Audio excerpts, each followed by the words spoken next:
And those stories come from the Eastern Shore. 2 dead, dozens are injured, with one of them in critical condition. We also just learned a patient in Satara, Norfolk General is in serious condition. The National Weather Service confirmed an EF1 tornado touched down at Cherry Stone Campground. New tonight, we have pictures of the people who died. Virginia State Police say this couple from New Jersey died when a tree fell on their tent.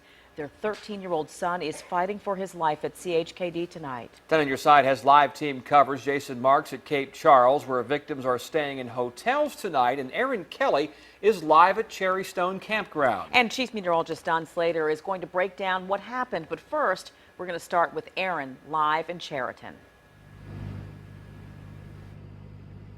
Well, it's finally quieted down here today. All day since this morning, we've seen a steady stream of ambulances coming in and out, school buses taking evacuees from the campgrounds. We know that earlier people were allowed to come in, some of them, to get some of their items and leave. But even as night fell and the rain came back, the work continued to clean up the mess that this tornado has created.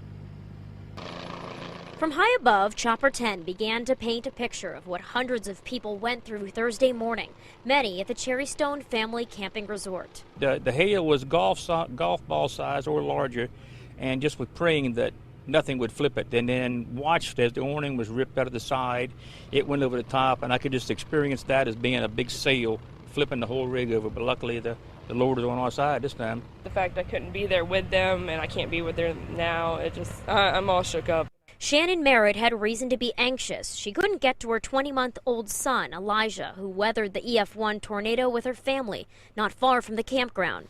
The only road to him and the campground was blocked as ambulances went in and school buses filled with evacuees came out. They just heard the house kind of rattling and shaking, and they all hid in one big closet in my parents' bedroom, and it just tore through the neighborhood.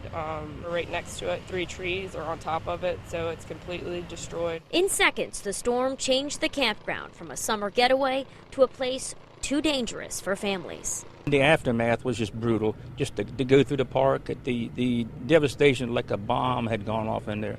Trees 2 foot in diameter just snapped in half and laying on rigs, through rigs, one 40-foot fifth-wheel trailer upside down, one next to it just totally smashed like a little box of wooden matches. Its heart goes out to the people who lost people here or who suffered more damage than us. And no one who is allowed back here tonight to spend the night. We know that crews are staying overnight here. We've also seen heavy machinery coming through here over the evening hours, people coming in here to try to move some of that debris that you saw in the video. A lot of trees down, not just here on the campground, but on other roads that we've seen not far from here. We'll send it back to you live from Northampton County. Aaron Kelly, 10 on Your Side.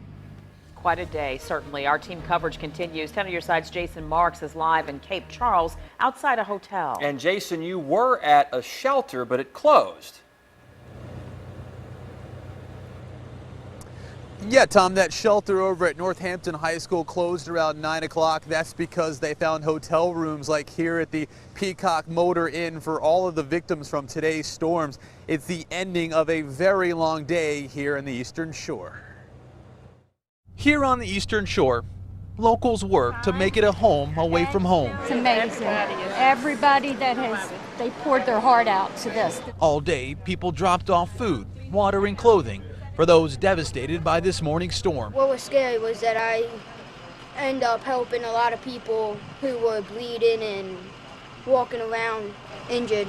13-year-old Thomas has helping in his blood. He comes from a family of firefighters back home in Delaware. He was camping with that family when the tornado hit. Once you came outside and the storm lifted, that's when you've really recognized the destruction. And we started going camper to camper, checking to see if people were in them. Thomas Sr. then came across a couple tents with trees lying on top. He knew right away a man and a woman were dead. His next thought was to help their children. The fire department took a chainsaw and cut the legs of a picnic table off. We put her on the picnic table, and we, with the firefighters, carried her out to the waiting ambulance. The campground was torn apart by the twister. Many of the campers were trapped inside their RVs. I thought we were going to die. The emotions took some time to sink in, but when they did, they hit just as hard as the storm that quickly moved overhead. I just called my son my sons because I was so scared, and I thought I was calm, but I'm not calm anymore. It was very scared to see these people lose everything, their campers, lives. It was very scary. I hope I could sleep at night because it was that scary. My husband's not here.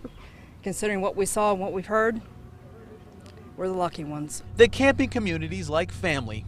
Everyone tonight is feeling the loss, a loss that no one will forget. I've seen a lot of stuff in the fire service so far, but I've never seen a government fire service from start to finish pull through the way that this county did today.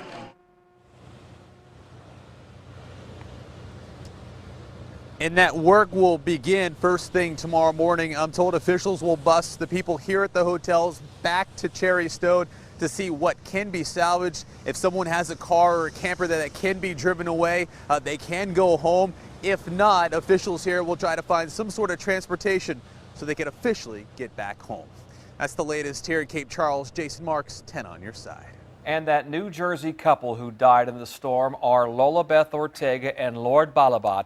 Tonight, memories from those who knew them well. We were all so hurt. We are still, we don't even know if this is really real. It's really hard. It's hitting us hard. Like I said, they're great parents. They bend over backwards just to spend time with their kids.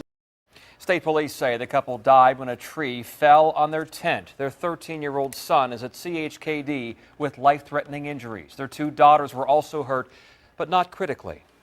Someone sent us video of the storm damage shortly after it hit. Okay, so I'm in my camper right now, and something crazy is going on outside. I'm so scared. You can't even see it outside. It's hailing, and my awning on my camper just came off. Look at that tree over there.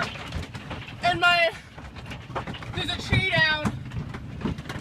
Look at the tree, it fell on that guy's camper. Oh my God. A teenager recorded the cell phone video from inside her camper at Cherry Stone. 10 on your side's Anita Blanton talked to Daniela Rivera on the phone during our live coverage earlier today. Like I said, I was terrified. I thought this was gonna, like, a tree was gonna fall on us, or, you know, it was gonna fall on somebody, or I don't know. But I've been coming to Cherry Stone for 10 years now, ever since I was like 7 years old, and never have I ever witnessed anything this bad. This was just the worst experience I've ever had. It was so scary. You can hear more witness accounts on wavy.com.